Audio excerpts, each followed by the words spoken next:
Hello everyone, welcome back to the channel. कैसे हैं आप सब लोग? आई होप आप सब लोग बहुत अच्छे होंगे, शानदार होंगे और अपनी पढ़ाई भी बहुत अच्छे तरीके से कर रहे होंगे। तो आज संडे है। आई होप आप सबने आरडब्ल्यूए का मॉक टेस्ट लगाया होगा और आप सबको हमने बताया भी था कि आरडब्ल्यूए का मॉक टेस्ट जो है यूपीएसआई का भी और कांस्टेबल का भी है वो स्टार्ट हो चुके हैं 16 अगस्त से। तो आज 16 अगस्त है, संडे है। और परसों वाले वीडियो में हमने बोला भी था कि आप लोग जल्दी ही मॉर्निंग में ही अटेम्प्ट कीजिएगा और मैंने मॉक टेस्ट लगाया था। क्योंकि अब इस बार वैकेंसी तो आएंगी, आप कंफर्म भी है, हो सकता है 1-2 महीने डिले हो जाए लेकिन वैकेंसी तो आनी है। तो आप लोगों से हम यही कहेंगे कि आप लोगों से जो थोड़ी सी भी चूक या मिस्टेक्स हुई हैं कुछ चीज़ों पर, चाहे वो एक्यूरेसी को लेकर के हो, चाहे कुछ ओएमआर गलत हो गई हो, उसकी वजह से जो भी आपका जो भी कमी रह गई उस पर आपको बहुत अच्छे तरीके से काम करना है। और इस बार ये नहीं करना है कि शायद हो जाए, मेहनत इतनी करूँगा कि हो जाए, लेकिन ये माइंड में रखना है कि मुझे एक सीट इस बार लेनी है। इस बार एक सीट हमारी होनी चाहिए, चाहे पेपर कैसा भी आए, चाहे सरल आए चाहे हार्ड आए, हमें हर तरीके से तैयार होकर के जाना है। ठीक है, तो उसी क्रम में आज पहला मॉक टेस्ट है यूपीएसआई का, हमने अटेम्प्ट किया है। आई होप आप सबने भी अटेम्प्ट किया होगा। तो उसका एनालिसिस हम देखने वाले हैं, क्वेश्चन बाय क्वेश्चन भी देखेंगे कौन से क्वेश्चन जो थे वो करने लायक थे नहीं थे, और गलत हुए तो किस वजह से गलत हुए, बाकी मेरा ओवरऑल स्कोर क्या रहा है और कौन सा सेक्शन, तो कौन सा सेक्शन कैसा रहा है, वो सारी चीज़ें हम बात करेंगे आज। तो सबसे पहले हम आपको बता देते हैं कि अपना ही स्कोर बता देते हैं, उसी को लेकर के चलते हैं, सेक्शन वाइज डिस्कस कर लेंगे कि कौन सी चीज़ें कैसी रहने वाली है। ठीक है, और बाकी आप सब लोगों ने अगर मॉक टेस्ट नहीं है स्टार्ट किया तो मॉक टेस्ट ज़रूर लगाइए। मॉक टेस्ट का बहुत रोल होता है एग्जाम में, मॉक टेस्ट का और प्रैक्टिस का। तो यही हम कहेंगे आप सबसे, और आप सब लोगों में से आई होप आप सबने जो अपनी पढ़ाई है वो बहुत अच्छे तरीके से स्टार्ट कर दिया होगा, और नहीं किया है तो जल्दी से जल्दी अपनी पढ़ाई जो है वो स्टार्ट कर दीजिए, क्योंकि पढ़ाई आपकी कभी ख़राब नहीं जाती है। और ये आपको भी पता होगा कि सिलेक्शन उन्हीं का होता है जो ज़्यादा पढ़ाई करते हैं। ठीक है, तो बाकी सारी चीज़ें जो हैं आप लोग जानते भी हैं। तो मैंने ओवरऑल मॉक टेस्ट लगाया था, यूपीएसआई का मॉक टेस्ट हमने लगाया। तो आज मॉक टेस्ट बहुत टफ नहीं था, लेकिन हाँ जो रियल में यूपीएसआई का एग्ज़ाम हुआ था उससे थोड़ा सा लेवल ज़्यादा था। ठीक है, तो हम सबसे पहले आज हिंदी की बात करते हैं कि हिंदी में आज हमारे कौन से क्वेश्चन गलत हुए, कितने सही हुए, क्या क्या है। तो हिंदी में 40 क्वेश्चन में से हमारे 35 क्वेश्चन सही हैं। आप लोग देख पा रहे होंगे 35 क्वेश्चन सही हैं। तो इसमें से 5 क्वेश्चन हमारे गलत हैं, और 5 क्वेश्चन गलत कौन से हैं वो भी हम आपको दिखा देते हैं। 5 क्वेश्चन जो गलत हुए हैं उसमें एक ये वाला क्वेश्चन देख लीजिए आप लोग, ये वर्तनी वाला क्वेश्चन है, ये हमारा गलत हो गया है कि इसमें से कौन सा वर्तनी अशुद्ध है। हमें ग्रहणी लग रहा था, गृहिणी सही होता है, बाकी सरोजनी गलत होता है, सरोजिनी होता है जहाँ पर छोटी की मात्रा होती, तो इस वजह से हमारा ये क्वेश्चन गलत हुआ। नेक्स्ट क्वेश्चन आप ये देख लीजिए, इसमें शुद्ध वाक्य पूछ रहा था, तो इसमें हमारा जो क्वेश्चन गलत हुआ है ऑप्शन इसका सी सही है। और मेरा गलत इसलिए हुआ है क्योंकि ये रमणीय जो था हमने इसको नहीं पढ़ा था, दर्शनीय पढ़े थे मतलब, तो मुझे ऐसा लग रहा था कि ये रमणीय का मतलब मुझे नहीं पता था कि क्या होता है, इस वजह से ये क्वेश्चन गलत हुआ। बाकी आप लोग बताइएगा कि आपका क्वेश्चन सही हुआ है कि गलत हुआ है। बाकी ये एक रचना आप लोग देख लीजिए हिंदी में कि छोटी सी हमारी नदी नामक रचना किसकी है, तो ये मुझे नहीं पता था किसकी है, तो इसको हमने मतलब गेस करके हमने लगाया था। तो इसमें कविता सही है, हमने यात्रा वृत्तांत लगाया था जो गलत है। ठीक है, उसके बाद हम नेक्स्ट हिंदी में ही एक क्वेश्चन बचा है, उसको बात करते हैं कि मुफ्त ही मुफ्त रचना के मूल रचनाकार कौन है। तो ये भी हमें नहीं पता था, इसमें भी हमने गेस करके लगाया था जो कि गलत है। ठीक है, तो ये सारी चीज़ें हो गई। और एक लास्ट क्वेश्चन था अलंकार वाला कि चार चंचल चंचल किरणें खेल रही थी जलथल में। ठीक है, तो इसमें जो सही है वो अनुप्रास सही है, हमने इसका स्लेस लगा दिया था। ठीक है, तो ये सारे जो डाउट्स रहे हैं तो इनको अब कवर करना है इस वाले वीक में, उसके बाद नेक्स्ट वीक में देखते हैं फिर क्या स्कोर रहता है हिंदी में। ठीक है, तो हिंदी की बात हो गई, उसके बाद अपन जीएस की बात करते हैं। तो जीएस में आप लोग देख लीजिए कि मेरा जो है 33 क्वेश्चन सही हुआ है, 7 क्वेश्चन गलत हो गए हैं। बाकी टाइम वगैरह का अभी उतना कोई मैंने है नहीं कि आपका टाइम ज़्यादा लग रहा है कम लग रहा है। देखो मेरी पढ़ाई बराबर, मैंने पहले से ही बोला था आपको कि हम पढ़ाई हमारी बराबर चल रही है, प्रैक्टिस वगैरह भी चल रही है, तो उस वजह से हमें टाइम बहुत ज़्यादा नहीं लगा। और मॉक टेस्ट का लेवल भी बहुत हार्ड नहीं था, मीडियम था, बहुत आसान भी नहीं कहेंगे, मीडियम था। तो आप लोग आई होप कर लिए होंगे। ठीक है, तो हाँ जीएस में आप लोगों ने देख लिया होगा। जीएस में जो हमारे क्वेश्चन गलत हुए हैं 7, इनको देखो आप लोग कि एक जो क्वेश्चन है ये वाला देखिए कि भारतीय साक्ष्य अधिनियम के अनुसार दीवानी मामलों में सबूत का भार किस सिद्धांत पर तय होता है। तो ये हमने लगाया था कि सबूत जो होते हैं वो हमें पूर्ण निश्चय करा देते हैं कि ये चीज़ सही है कि गलत है, तो ये हमने सोच करके इसका ऑप्शन सी लगाया था, लेकिन ये ऑप्शन गलत हो गया हमारा, और ऑप्शन इसका सही है बी, संभावनाओं की प्रबलता। ठीक है, तो ये सारी चीज़ें हैं। बाकी नेक्स्ट क्वेश्चन है जीएस में ही, ये वाला देख लीजिए आप लोग कि अफ्रीका महाद्वीप की सबसे ऊंची चोटी जो है माउंट किलिमंजारो। ठीक है, पहले क्या पता था कि अफ्रीका की सबसे ऊंची चोटी कौन सी है, ठीक, तो वो किलिमंजारो ही है। लेकिन अब पूछ रहा है कि ये कौन से टाइप का पर्वत है, ठीक है, माउंटेन कौन से टाइप का है। तो हमने इसमें वलित पर्वत लगाया था, जो कि इसमें सही है ज्वालामुखी पर्वत, तो यानी कि ये चैप्टर भी हमें अब कंप्लीट करना पड़ेगा। ठीक है, उसके बाद नेक्स्ट आता है एक उसके मूल विधि से एक्ट से आता है कि ये क्वेश्चन देख लीजिए आप लोग कि हिंदू उत्तराधिकार संशोधन अधिनियम किस वर्ष पारित हुआ था, जिसके तहत बेटियों को पैतृक संपत्ति में समान अधिकार दिया गया था। हालांकि ये आप लोगों ने पढ़ा होगा तो कर लिया होगा, अब मेरा तो गलत है, 2015 हमने लगाया था, लेकिन इसका जो है वो 2005 सही है। ठीक है, तो उसके बाद नेक्स्ट क्वेश्चन है जीएस का ही एक पॉलिटी का क्वेश्चन, एक गलत हो गया हमारा आज, कि संविधान के किस अनुच्छेद के अंतर्गत कृषि आय पर कर लगाने का अधिकार राज्य सरकारों को दिया गया है। तो 270-80 तो हो नहीं सकता था, 300 में हमने संपत्ति को जो है वो क्या बोलते हैं मौलिक अधिकार जो था उसको संपत्ति का अधिकार उसको समाप्त करके 300 में डाला गया था। तो मुझे ऐसा लग रहा था कि हो सकता है इसमें हो, लेकिन उसमें नहीं, ऑप्शन इसका ये सही है। तो यानी कि ये वाला जो इसका आर्टिकल है या जो इस मतलब जिस पार्ट में ये आर्टिकल आता है वो पार्ट हमें देखना पड़ेगा। ये चीज़ें हो गई। उसके बाद नेक्स्ट क्वेश्चन है, ये देख लीजिए कि नाइट्रोजन स्थिरीकरण के लिए उत्तरदायी राइजोबियम जीवाणु मुख्य रूप से किन फसलों की जड़ों में पाया जाता है। तो ये दलहनी फसलों यानी कि दालों में पाया जाता है, हमने अनाज में लगाया था जो गलत है। ठीक है, नेक्स्ट है कि मेक इन इंडिया की शुरुआत कब हुई थी। तो पहले मैंने सोचा कि 2014 में, लेकिन हमने कहा 2014 नहीं 2016 में, तो 16 गलत हो गया, 14 ही सही है। ठीक है, तो ये सारी चीज़ें यानी कि योजना वाला चैप्टर भी हमारा कमजोर है, उस पर भी काम करनी पड़ेगी।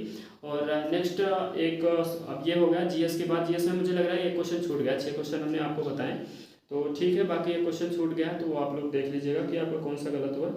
तो ये रहा है जीके में। उसके बाद हम मैथ की बात करते हैं। मैथ आज की बहुत हार्ड वर्ड नहीं थी, नॉर्मल थी, और मीडियम बहुत मतलब कैलकुलेटिव वगैरह भी नहीं थी, नॉर्मल आपके बेसिक कॉन्सेप्ट अगर क्लियर हैं तो आप कर लेंगे। ठीक है, मेरे मैथ की बात करें तो मैथ में आप लोग देख लीजिए कि हमारे क्वेश्चन 39 सही है, एक क्वेश्चन गलत हुआ है, सिंप्लीफिकेशन का क्वेश्चन गलत हुआ है, ये वाला क्वेश्चन आप लोग देख लीजिए, ये सिंप्लीफिकेशन का क्वेश्चन है, ये बाई मिस्टेक्स गलत हो गया, इसमें सब्ट्रैक्ट करने में लास्ट में थोड़ा मतलब जल्दबाजी कर गए, उस वजह से गलत हो गया। ठीक है, तो ये मैथ की बात हो गई। अब उसके बाद हम जीएस की बात करते हैं। तो जीएस में वो सॉरी जीएस तो हो गया, मैथ हो गया, उसके बाद हम रीजनिंग की बात करते हैं। तो रीजनिंग में कुछ क्वेश्चंस जो थे आज थोड़ा आपको मतलब रोक रहे होंगे उस हिसाब से। तो मैं बात करूं कि हमारे कितने क्वेश्चन सही हुए हैं, तो हमारे 36 क्वेश्चन सही हुए हैं, 4 क्वेश्चन हमारे गलत हो गए।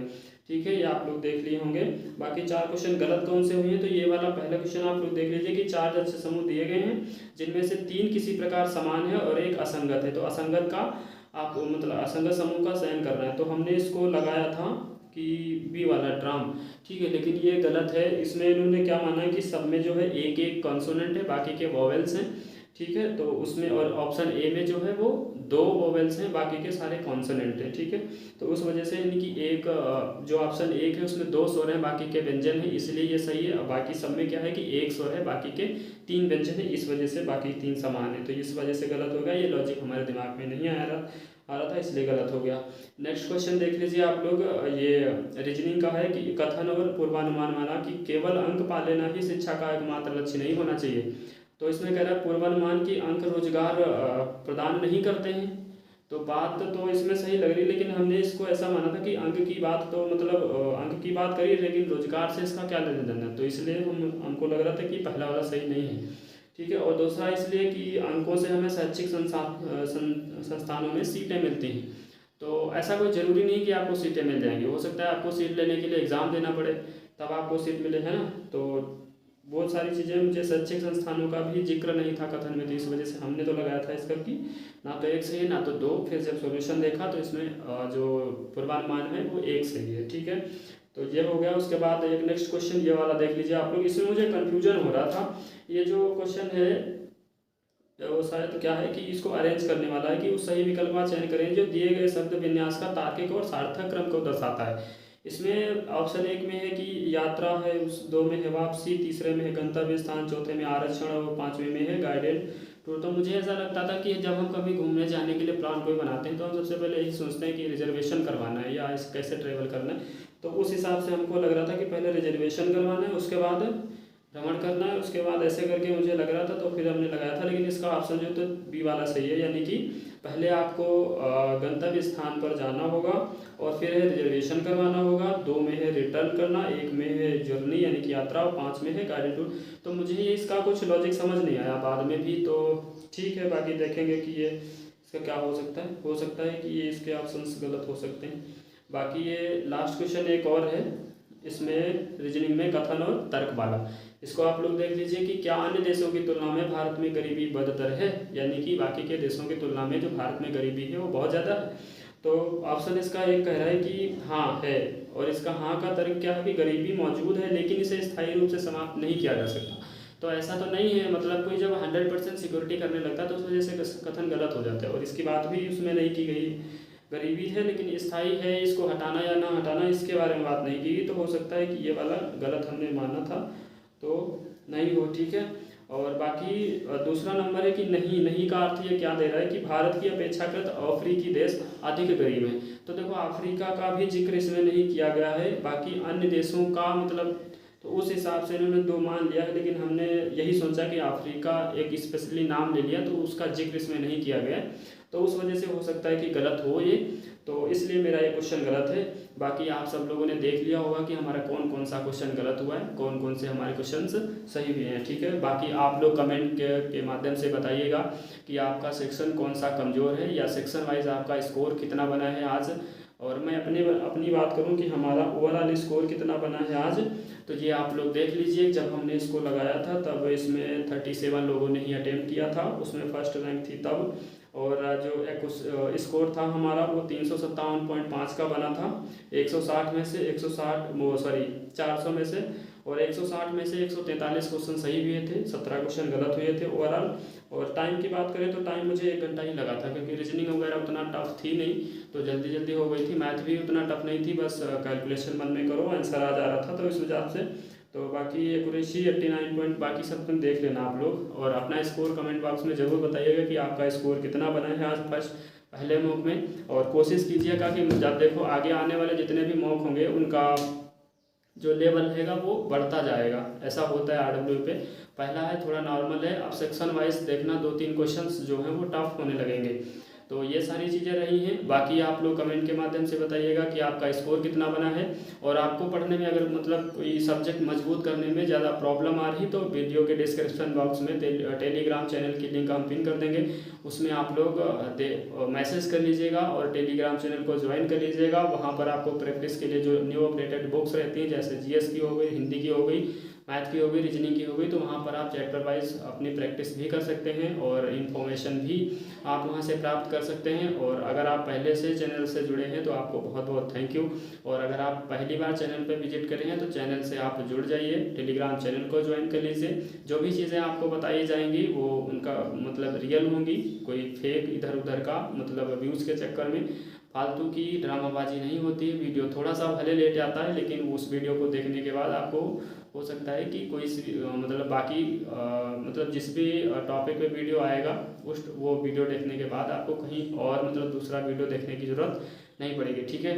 बाकी डीवी भी आप सब लोगों का बहुत लोगों का लगा होगा, ठीक है। मेरा तो 19 को है, बाकी करवाने के बाद आप सबके साथ एक्सपीरियंस शेयर करेंगे कि डॉक्यूमेंट्स का क्या क्या चल रहा है, कैसे क्या सारी चीज़ें चल रही, तो ये सारी चीज़ें थी। और बाकी कांस्टेबल का भी मॉक अगर आप लोग लगाते हैं तो उसका एनालिसिस चाहिए तो आप बताइएगा कमेंट के माध्यम से, तो हम शाम तक उसको भी अटेम्प्ट करके आपके साथ उसका एनालिसिस रख देंगे, ठीक है। तो सभी भाई को जय हिंद, नमस्कार। और फिर अब आप लोग पढ़ाई अपनी करते रहिए, बाकी कमेंट के माध्यम से आप लोग अपनी प्रॉब्लम बताइएगा तो हम उस वीडियो में उस टॉपिक पे बात कर लेंगे, ठीक है। तो जय हिंद सभी।